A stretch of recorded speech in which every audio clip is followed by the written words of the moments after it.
My name is Lindsay Ordower. I'm from Scotch Plains, New Jersey. I'm teaching grades 10 through 12. I'm teaching physical science and biology. New Orleans was my first choice, and Teacher America was looking to place 250 of us down here.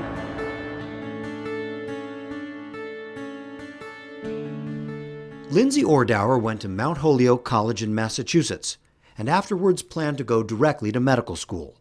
But she changed her mind and decided to work for 2 years for Teach for America in New Orleans. I heard it was the worst school district in the country. 6% of students were on reading level and 4% were at basic proficiency in math. I think I heard the dropout rate was 50% in high school, and 30% of high school graduates were at the 8th grade reading level. Lindsay received 8 weeks training and was assigned to Douglas High. It's one of New Orleans' lowest performing schools, but Lindsay thought she could make a difference. I expect my students to challenge themselves and hold themselves accountable.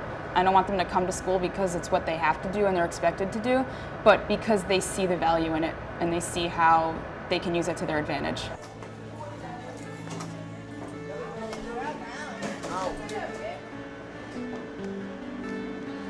Jonathan? Calvin? Has anybody seen Brittany on card today? 25 kids were on the roster and 9 showed up. I was hopefully expecting 18 to 20, got half of that.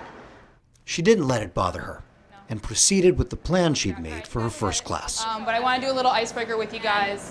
It's kind of like musical chairs, but with a twist. So I'm going to start in the middle and I'm going to say I'm tight with something. And anybody who agrees with that is going to get up and has to find a new chair. All right. I'm tight with people who like Reggie Bush.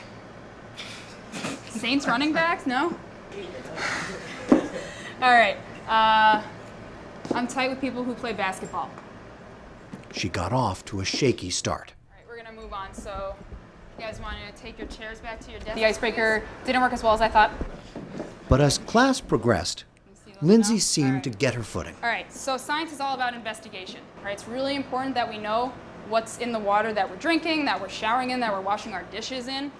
I can tell she was like a pretty cool teacher, because on our first day she did like an experiment and she made us think that she pulled water lice from this water. So she challenged us to eat one and nobody would eat one, so I was like, you know, hey, I'll do it. But when I ate it, I was like, wait, this tastes like a raisin in Mountain Dew. And she was like, well, yeah, that's what it is, raisin in Mountain Dew. Is it sweet or salty? It's sweet. From that day on forward, it's like, I could tell it was gonna be a cool class.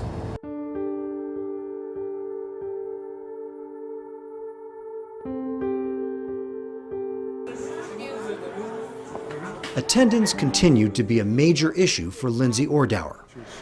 On average, we see about 40% of our students a day. What does that do to your teaching?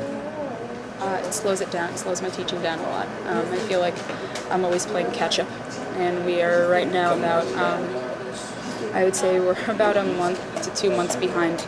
Okay, so like I said, we should have started physics 2 weeks ago. We're still halfway through chemistry. Do you have some kids who come all the time? Yes, and I have some faces that I worry about because I see them once a week. And I have some that we call the revolving door, where they walk in, see who's here, and walk back out. In the weeks and months that followed, the pattern of absences continued. But the more time Lindsay spent in school, the better she understood why some students didn't show up and why some others acted out. I had a student, he would sleep during class all the time, and then all of a sudden he started kind of like yelling and making noises, and I find out that he's homeless. There's no way that me being nicer or stricter or more motivational is going to change the fact that he doesn't have a home. That's not going to make him perk up and go, oh, I can't wait to learn about Newton's first law of motion. No, because he still doesn't have a home.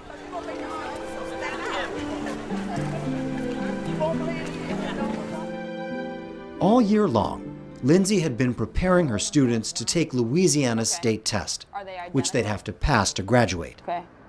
Are they somewhat the same? The results came back in May. Okay.